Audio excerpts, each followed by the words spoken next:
नमस्कार, मैं Rajkumar Maurya R K. Maurya commerce classes में आपका बहुत बहुत स्वागत है। इस वीडियो के माध्यम से हाउस प्रॉपर्टी की दूसरी क्लास प्रोवाइड करा रहे हैं। आपको ध्यान देना है, यह वीडियो भी आपके लिए इम्पोर्टेंट है क्योंकि यहीं से आपको हाउस प्रॉपर्टी का न्यूमेरिकल क्वेश्चन बनना कैसे है उसको हम बताएंगे, नियम क्या लगेगा उसको हम बताएंगे। लेकिन सबसे पहले आपके पेपर में पूछता है एनुअल वैल्यू से आप क्या समझते हैं ना, मीनिंग ऑफ एनुअल वैल्यू क्या होती है और आप इसको कैलकुलेट कैसे करते हैं। हर साल पेपर में पूछा जाता है। एनुअल वैल्यू का मतलब होता है कि जितने रुपए में आप अपने हाउस को किराए पर उठाते हैं उसे बोलते हैं एनुअल वैल्यू, वार्षिकीय मूल्य। भाई कोई हाउस होगा, उसका साल भर का अपना एक वैल्यू होगी, उसी वैल्यू को हम क्या बोलते हैं, एनुअल वैल्यू। एनुअल वैल्यू पर ही इनकम टैक्स का कैलकुलेशन किया जाता है। तो याद रखना फिर से दिमाग में, जितने रुपए पर हम अपने मकान को किराए पर उठा सकते हैं उसे एनुअल वैल्यू के नाम से जाना जाता है। शुरू करें अब आगे। एनुअल वैल्यू की गणना कैसे की जाती है हम आपको इसके बारे में बताना चाहते हैं। आपको अपनी कॉपी में लिखना है, अपनी कॉपी में लिखना है पहला नियम। ऐसे लिखना है, एनुअल वैल्यू। जब आप पेपर देने जाएंगे तो हमारी इस बात को याद रख के जाएंगे, वार्षिकीय मूल्य। इसका मतलब क्या होता है, जितने में हम अपने मकान को किराए पर उठा सकते हैं। दिख नहीं रहा है, ऊपर मैंने लिख दिया है तो नीचे लिखते हैं, ठीक है। हिंदी में भी वार्षिकी मूल्य, एनुअल वैल्यू। अब दिख रहा है, ठीक है। आपको आगे हम बताना चाहते हैं, समझाना चाहते हैं ताकि आपको समझ में आ जाए।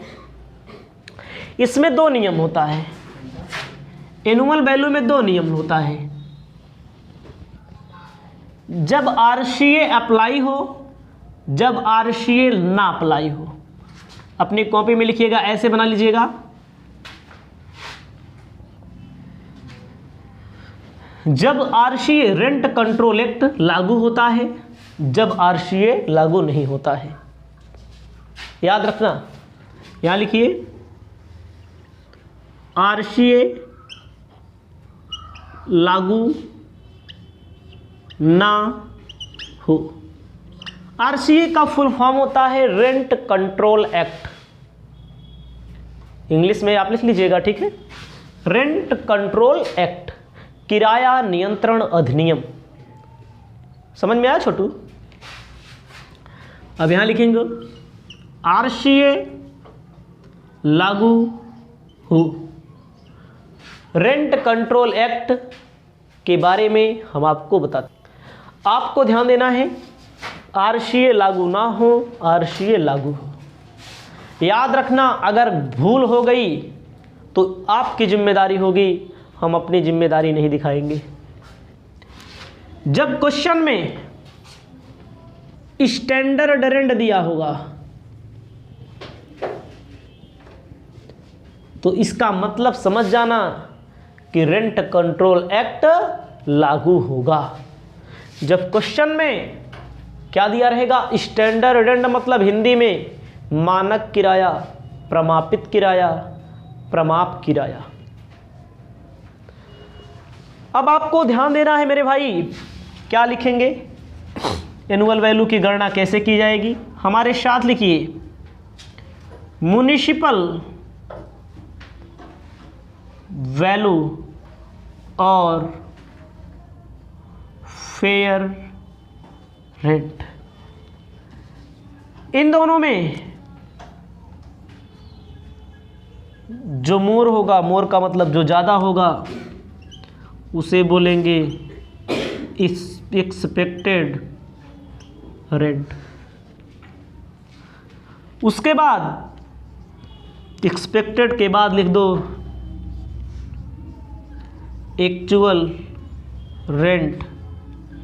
इन दोनों में जो मोर होगा वो होगा ग्रॉस एनुअल वैल्यू। उसके बाद लेस कर देंगे municipal tax paid by honour. Last में लिखेंगे नेट एनुअल वैल्यू। याद रखना मेरे भाई, म्युनिसिपल वैल्यू का मतलब क्या होता है, पहले इसको समझो। म्युनिसिपल वैल्यू का मतलब होता है हिंदी में नगर पालिका मूल्यांकन। जो भी हाउस बने हुए हैं नगर पालिका के अंदर, तो हाउस म्युनिसिपलिटी बोलते हैं नगर पालिका को, वो अपने हिसाब से उस हाउस का वैल्यूएशन करती है। अपने हिसाब से भाई पूरे साल की इसकी वैल्यू कितने की है, म्युनिसिपल वैल्यू। नगर पालिका मूल्य लिखा होगा तो आप यहाँ लिख देंगे। फेयर मतलब होता है उचित, कितना हो सकता है। जैसे किसी से पूछेंगे भैया लखनऊ में कमरा कितने में मिलेगा, कोई बताएगा 5,000 महीना ना, कोई बताएगा 4,000 रुपया महीना, एरिया के हिसाब से लोग बताते हैं। तो उसे बोलते हैं फेयर रेंट, उचित किराया इतना हो सकता है। इन दोनों में जो ज़्यादा होगा एक्सपेक्टेड होता है ना, और वास्तव में कभी कभी होता है भाई ज़्यादा भी मिल सकता है कम भी मिल सकता है, तो उसे बोल देंगे एक्चुअल रेंट, जो वास्तव में जितने में किराए में उठाया गया हो। क्वेश्चन में दिया रहेगा, आगे बताएंगे। इन दोनों में जो मोर होगा उसे बोलेंगे ग्रॉस एनुअल वैल्यू, हिंदी में बोलते हैं सकल वार्षिक मूल्य। Municipal tax paid by owner, owner का मतलब होता है मालिक, जो म्युनिसिपल टैक्स पेड करेगा, नगर पालिका कर पेड करेगा, उसको माइनस कर दिया जाएगा ग्रॉस एनुअल वैल्यू में। जो निकल के आएगा उसे क्या बोलेंगे, नेट एनुअल वैल्यू। ये कब की कंडीशन है, जब आरसीए लागू ना हो। आरसीए लागू कब होगा, इसको आप लिख लेंगे अच्छे से। आरसीए लागू कराते हैं हम। आरसीए कब लागू होगा, जब क्वेश्चन में क्या दिया रहे, स्टैंडर्ड रेंट दिया रहे, मानक किराया दिया रहे, प्रमापित किराया दिया रहे। लिखा जाएगा म्युनिसिपल वैल्यू और फेयर रेंट। इन दोनों में जो मोर होगा, मोर मतलब ज़्यादा अधिक, उसे क्या बोलेंगे, एक्सपेक्टेड रेंट, अथवा क्वेश्चन में दिया रहेगा क्या, स्टैंडर्ड रेंट। इन दोनों में जो कम होगा, इन दोनों में अब देखो कम होगा, उसे बोलेंगे सो एक्सपेक्टेड रेंट। इन दोनों में जो कम होगा उसी को रखेंगे, अथवा एक्चुअल रेंट। इन दोनों में जो मोर होगा उसे बोलेंगे ग्रॉस एनुअल वैल्यू। लेस करेंगे municipal tax paid by honour, मतलब ऑनर मतलब क्या होता है, मालिक, आएगा नेट एनुअल वैल्यू। आपके सामने मैंने बना करके लिख दिया है। जब आरसीए लागू होगा, जब आरसीए लागू नहीं होगा, तो याद रखना मेरे भाई, स्टैंडर्ड रेंट दिया होगा तो ए फार्मूला, और स्टैंडर्ड रेंट नहीं दिया तो इसका मतलब आरसीए रेंट कंट्रोल एक्ट लागू नहीं हो रहा है। इसे आप अपनी कॉपी में अपनी सुविधा के अनुसार अच्छे से लिख सकते हैं। उसके बाद हम आपको आगे बताने का काम करेंगे। आपके लिए पहला क्वेश्चन बताने का काम करेंगे। यहाँ पर हम कहता है house number first, second, third, fourth municipal valuation दिया है सबका अलग अलग, रेंट रिसीव्ड दिया है, फेयर रेंट दिया है, स्टैंडर्ड रेंट दिया है, gross and net annual value आपको मालूम करनी है। ध्यान दीजिए भैया, पहला क्वेश्चन जो है उस क्वेश्चन के भावनाओं को समझना पड़ेगा। देखो पहले हाउस नंबर फर्स्ट आप सॉल्व करेंगे। कौन वाला हाउस? पहला हाउस, इसी में सॉल्व कर दे रहे हैं। हमें लिखना नहीं पड़ेगा, नहीं तो हमें लिखना पड़ेगा अभी।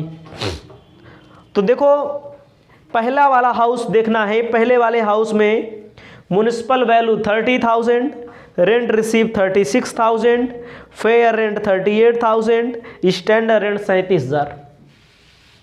ठीक है, तो स्टैंडर्ड दिया है ना, तो क्या मतलब कौन वाला नियम लगेगा? ए वाला नियम लगेगा। स्टैंडर्ड दिया है। देखो भैया म्युनिसिपल वैल्यू कितना दिया है पहले वाले में? 30,000। ऐसे लिख लो, यहाँ पर ऐसे लिख देते हैं आप, यहाँ लिखना लेकिन अपनी कॉपी में हम यहाँ लिख देते हैं समझाने के लिए 30,000। फेयर रेंट कितना दिया है? देखो तीसरे नंबर पे दिया है 38,000। देखो इन दोनों में मोर कौन है, ज़्यादा कौन है? 38 ना, फेयर वाला। स्टैंडर्ड रेंट कितना दिया है क्वेश्चन में? हम देखो 37,000 ना। इन दोनों में कम कौन है? 37,000। एक्चुअल रेंट भैया कितना दिया है? प्राप्त किराया का मत बोलते हैं एक्चुअल रेंट। इन दोनों में ज़्यादा कौन है? 37,000 ना।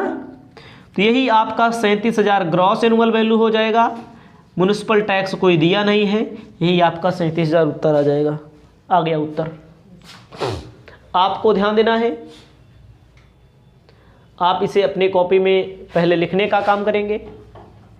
मैं आपको अच्छे से बता रहा हूँ, जितना अच्छा हो सकता है उतना अच्छा बता रहा हूँ। म्युनिसिपल वैल्यू रखेंगे, फिर फेयर रेंट रखेंगे। इन दोनों में जो मोर होगा एक्सपेक्टेड आएगा। उसके बाद स्टैंडर्ड रखेंगे, इन दोनों में जो कम होगा सो एक्सपेक्टेड आएगा। एक्चुअल, इन दोनों में जो कम होगा, इन दोनों में जो ज़्यादा होगा ग्रॉस एनुअल वैल्यू आ जाएगा। उसके बाद म्युनिसिपल टैक्स पेड करने के लिए कहा नहीं क्वेश्चन में, अगले क्वेश्चन में बोला है नेट एनुअल वैल्यू आपका 37,000 आ जाएगा। पहला हाउस हो गया। लेकिन इस तरह क्वेश्चन पूछेगा तो आपको लिखना भी पड़ेगा, बार बार लिखना पड़ेगा, लेकिन पूछेगा नहीं। 99% संभावना है नहीं पूछेगा। यहाँ से आगे का क्वेश्चन पूछता है, छोटा सा है। अब आते हैं सेकंड हाउस में दिया है। देखो सेकंड हाउस में देखो स्टैंडर्ड रेंट के सामने नील दिया है, देखो डैश कर दिया है। स्टैंडर्ड रेंट में कुछ नहीं बोला है, तो इसका मतलब रेंट कंट्रोल एक्ट नहीं लागू होगा। तो आपको लिखना है म्युनिसिपल वैल्यू 30,000 ऐसे रखना। उसके बाद फेयर रेंट 36,000। इन दोनों में जो ज़्यादा होगा, एक्चुअल कितना पाए भैया? देखो 40,000। तो ग्रॉस एनुअल वैल्यू कितना आ जाएगा? 40 ग्रॉस भी आएगा और 40 नेट भी आएगा, क्योंकि municipal tax paid bye owner नहीं दिया है। इसको आप लिख लेंगे। इसको आप क्या करेंगे? इसको आप लिख लेंगे। म्युनिसिपल वैल्यू, फेयर रेंट, दोनों में जो ज़्यादा होगा एक्सपेक्टेड, एक्चुअल, इन दोनों में जो कम ज़्यादा होगा वो यहाँ पर हो जाएगा। अब ध्यान देना है 3, हाउस नंबर 3 में देखो स्टैंडर्ड रेंट के सामने पैसा दिया है, तब इसको मिटा दे रहे हैं अपने में। लेकिन आपको लिखना पड़ेगा, घर पे सॉल्व करना पड़ेगा, सॉल्व करके हमारे पास फ़ोटो खींच के भेजना पड़ेगा। ठीक है, अगर कर पाओ तो ठीक है, नहीं तो और अच्छा है। ऐसे लिख के तब हम तो मिटा दे रहे हैं, हमारे में मिटाने के लिए बना है। आप तो पेन से लिख रहे हैं, आप कहाँ से मिटाएंगे इसको? ध्यान दीजिएगा। तीसरे में नगर पालिका मूल्यांकन 25,000 दिया है। उसके बाद फेयर रेंट कितने का दिया है? 28,000। इन दोनों में जो ज़्यादा होगा फेयर रेंट हो जाएगा। स्टैंडर्ड 27,000 दिया है।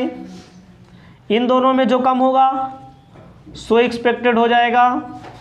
एक्चुअल रेंट कितने का दिया है? 28,000। इन दोनों में जो ज़्यादा होगा क्या हो जाएगा? ग्रॉस एनुअल वैल्यू आ जाएगा। यही ग्रॉस भी आएगा, यही नेट भी आएगा। यहाँ पर एक बार मिलाते हैं, कहीं पर मिस्टेक कर दिया। प्राप्त वाले में 30,000 दिया है, 30 दिया है, तो आपका कितना आंसर आएगा? 30 आंसर आएगा। यहाँ 40 आ रहा है। तीसरा मकान हो गया ना। अब चौथा भी सॉल्व करना है, तो चौथा भी इसको हम हटा रहे हैं। चौथे में देखो स्टैंडर्ड रेंट के सामने नील दे दिया है, चौथे में स्टैंडर्ड रेंट के सामने नील दे दिया है। नगर पालिका मूल्यांकन 25,000 दिया है, 25,000। फेयर रेंट कितना दिया है? Fair rent 32,000। इन दोनों में जो ज़्यादा होगा एक्सपेक्टेड हो जाएगा। एक्चुअल रेंट कितना दिया है भैया? Rent received 30,000। इन दोनों में जो ज़्यादा होगा gross annual value, net annual value, दोनों यही आंसर आ रहा है। एकदम सिंपल है। भी आगे भी बताएंगे हम आपको अच्छे से पढ़ना है पूरे के पूरे क्वेश्चन को। इस वीडियो को यहीं पर समाप्त करते हैं।